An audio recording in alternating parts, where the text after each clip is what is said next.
Сайн байцгаана уу? Та бүхэнд сургуулийн насны хүүхдүүдэд зөнхлөн тохиолдох нүдний эмгүүдийн зарим шинж тэмдгүүдийн талаар мэдээлэл хүргье. За тэгэхээр хүүхдэд тохиолддог маш олон нүдний талаас илэрдэг завьгуурууд байдаг. За өдгөөс хамгийн илбэг тохиолдог нь хараа муу байдал байгаа. Тэгэхээр Азийн орнуудад нийт хүн амынх нь 80% нь, за Европын орнд бол 22-45% нь ямар нэгэн хараа муутай байдаг гэсэн юм судалгаа байдаг. За тэгэхээр бид нар хүүхдийн хараа муутайг яаж мэдэх вэ? Энэ бол маш олон шинж тэмдгүүд мэдэгддэг. За яг сайн ажиллах юм бол зарим хүүхдүүд нүдээ аниж хардаг, тухаараа хардаг. Тэр ихтэй шилээ зүүсэн ч гэсэн аниж харж байгаа бол бид нарт харааны асуудал байна гэдгийг ойлгох хэрэгтэй. За мөн юм хазааж хардаг, буландаж хардаг, эсвэл далиж хардаг. За эсвэл зурагт их ойрхоноос үздэг, эсвэл бүр зурагт сонирхдаггүй.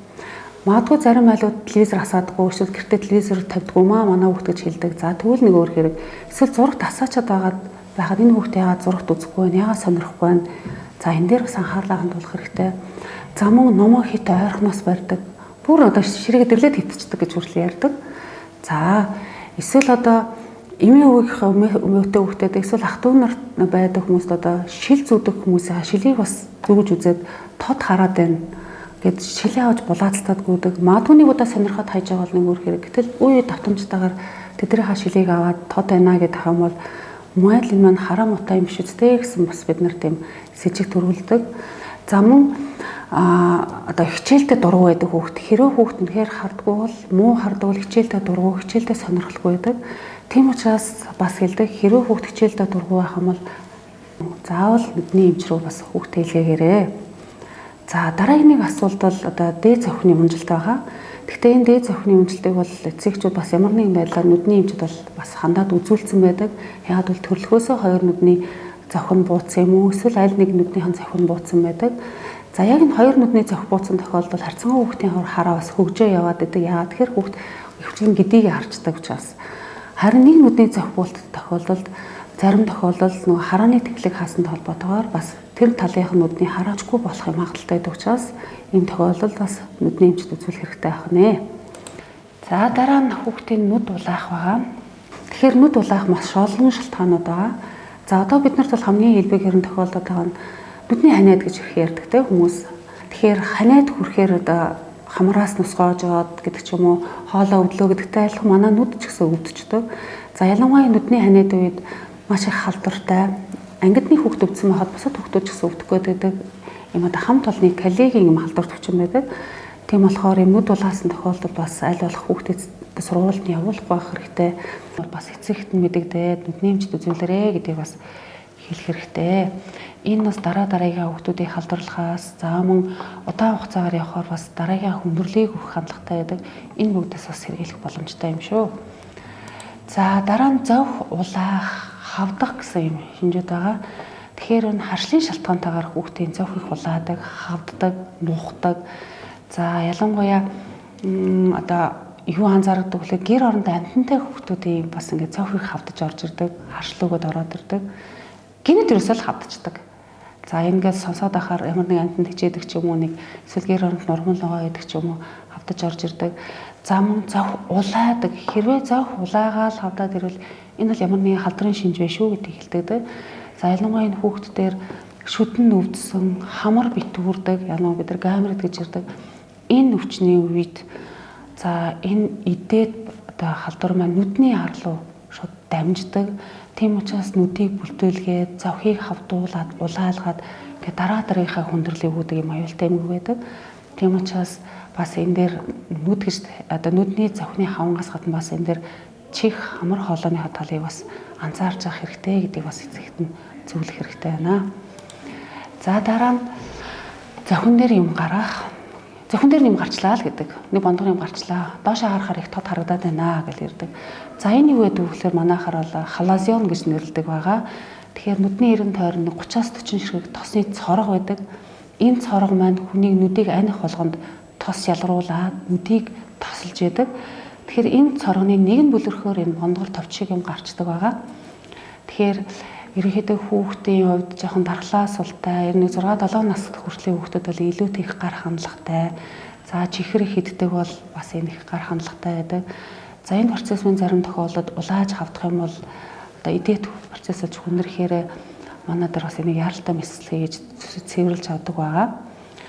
Дараагийн нэг зүйл нь бол энэ өвдөг байгаа. За өвдөх болохоор сормуусны хүүдийн үрслэдэг.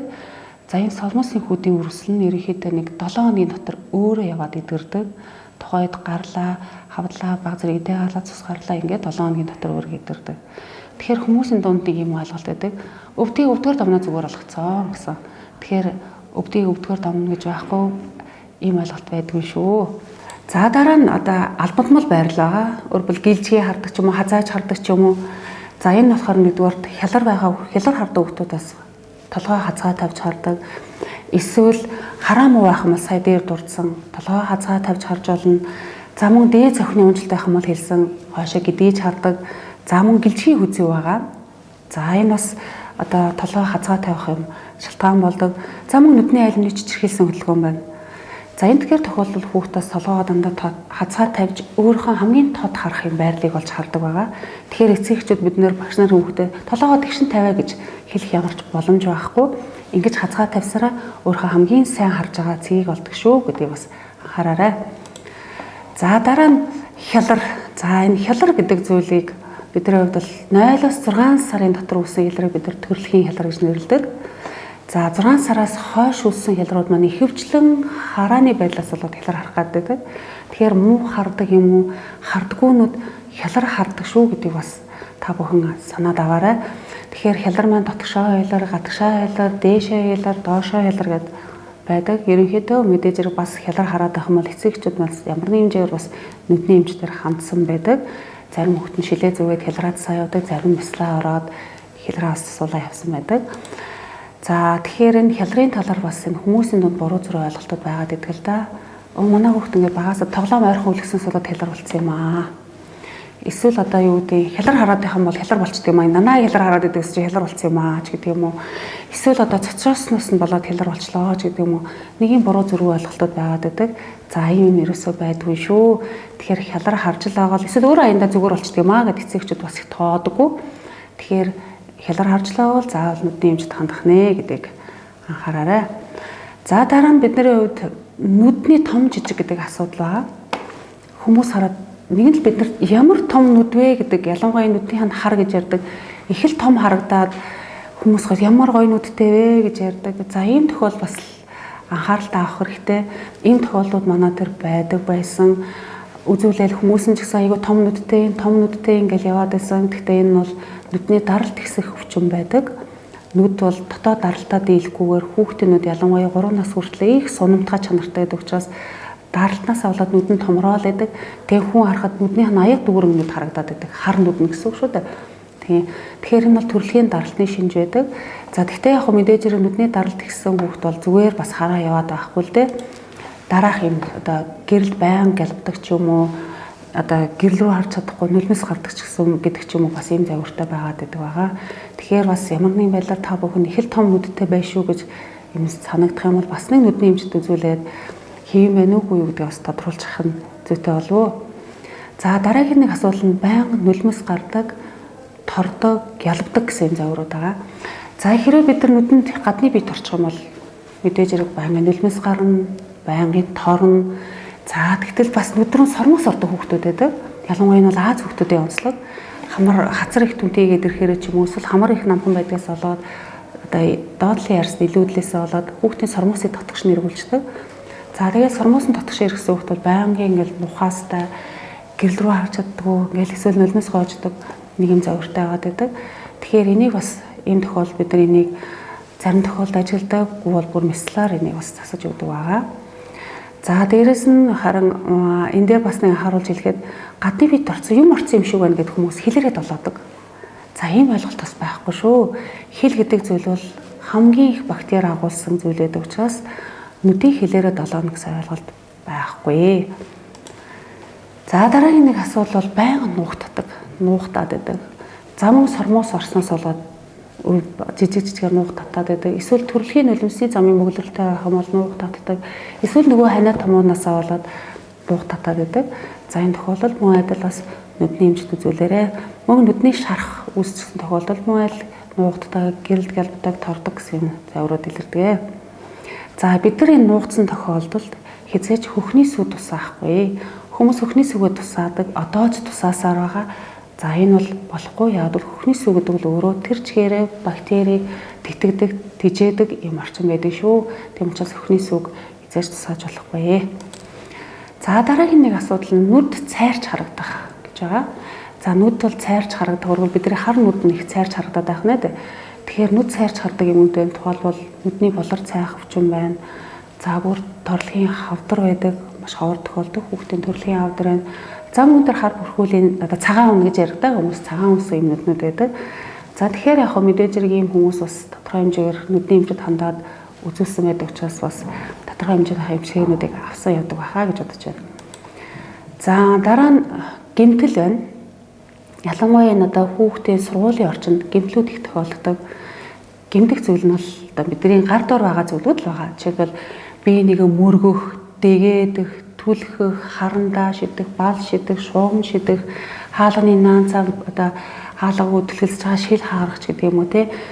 Иймэрхүү байдлаар гэмтдэг. Бүр нүдний шил нүртэл хаараад нүдэ гэмтэх юм тохиолдлууд байдаг. За энд бол зохины гэмтлүүд маш их ирдэг. За мөн нүдэ гэмтдэг.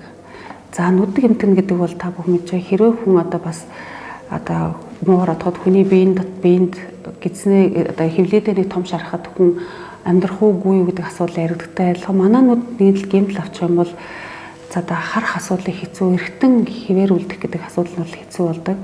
Тийм учраас одоо хүүхдүүдийн орчинд энэ гэмтлээс сэргийлэх тал дээр эцэгчүүд байнга багш нар бол байнга хэлж явах хэрэгтэй. Ялангуяа энэ бие нөргөө юм шидэлцэх асуудал юусаа байж болохгүй. За тэгэхээр энэ хүүхдүүдийн хувьд манай эцэгчүүд багш нар бас анхаарах зүйл нүдний гэмтэл авахаар гэмтлийн эмнэлэг рүү явуулцдаг. Тэгэхээр гэмтлийн эмнэлэг бол хизээч нүдний гэмтлийг авдаггүй. Нүдний гэмтлийг зөвхөн их хүүхдийн эрүүл мэндийн үндэсний төвийн нүдний мэсийн тасах хэвтэж хэмжүүлдэг учраас та бүхэн заавал их нас руу илгээх нэ. Үргэлж цаг алдууж болохгүй шүү гэсэн үг. За дараагийн нэг асуудал нь бол түлэгдэл байгаа.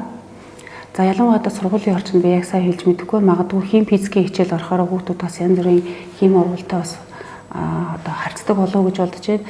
Тэгэхээр энэ төлөвлөлүүд дотор одоо хүчил, шүүлт, за мөн одоо халууны төлөвлөлүүд гээл байж байгаа. За тэгэхээр хамгийн аюултай төлөвлөлүүд бидний шүлтийн төлөвлөл байдаг.